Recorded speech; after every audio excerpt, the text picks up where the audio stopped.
नमस्कार मित्रांनो.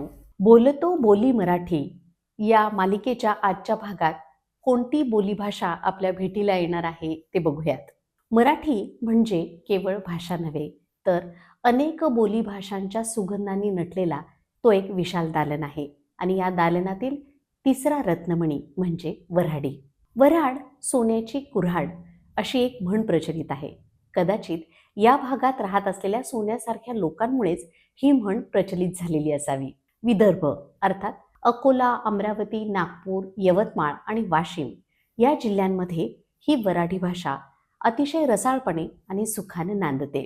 नागपुरातल्या वऱ्हाडीला नागपुरी रंग आहे, तर मध्य प्रदेशच्या सीमेजवळ असल्यामुळे यात थोडा हिंदी भाषेचा रंग देखील मिसळलेला आहे. वऱ्हाडी भाषेची खरी गंमत ही ती फक्त ऐकण्यात आणि अनुभवण्यात आहे. त्याचं विश्लेषण करण्यात ती मजा नाही. काय करून राहिला बे, मले सांग बरं. थांब नव मायबाई. हे शब्द कानावर पडले की आपोआप गावाकडची ओढ जागी होते. वऱ्हाडी म्हणजे मोकळेपणा, वऱ्हाडी म्हणजे थेटपणा आणि वऱ्हाडी म्हणजे मनातलं सरळ तोंडावर. भाजी छान झाली तर वऱ्हाडी म्हणतात सन्नान. गोंधळ माजला तर लगेच म्हणतात दांगडो नका करू बे. मले म्हणजे मला, माया म्हणजे माझ्या, तर इथं तिथंला अठीतठी अथितथी असे शब्द वापरले जातात. प्रत्येक जिल्ह्यात थोडासा रंग बदलतो, पण आत्मा मात्र तोच राहतो.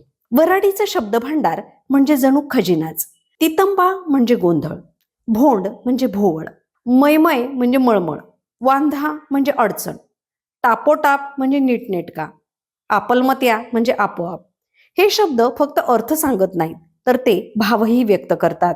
आणि हो, मातीतल्या खड्ड्यात गोवऱ्यांच्या अंगारावर भाजलेला रोडगे आणि प्रेमानं विचारणारा सवाल, कै बोलवता रोडगे खायले, हा प्रश्न विचारणारा माणूस नक्कीच वऱ्हाडी. या बोलीला साहित्यिकांनीही समृद्ध केलं आहे.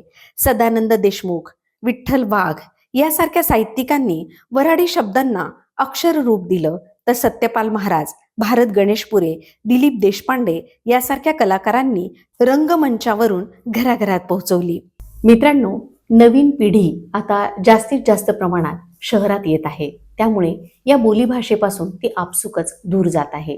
ही काही चांगली गोष्ट नाही, कारण आपल्या बोलीभाषेमध्ये आपल्या गावची, आपल्या भागाची संस्कृती दडलेली असते. तिथल्या मातीचा त्याला वास लगडलेला असतो, एक गंध त्या भाषेतून आपल्याला जाणवतो.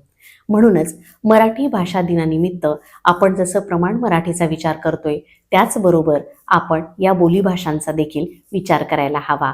कारण ही बोलीभाषा म्हणजे त्या त्या भागाची मुळं असतात आणि मूळ जितकं मजबूत तितकंच ते झाड भक्कम असतं, नाही का? तुम्हाला काय वाटतंय हे कमेंट बॉक्समध्ये आम्हाला कळवायला विसरू नका.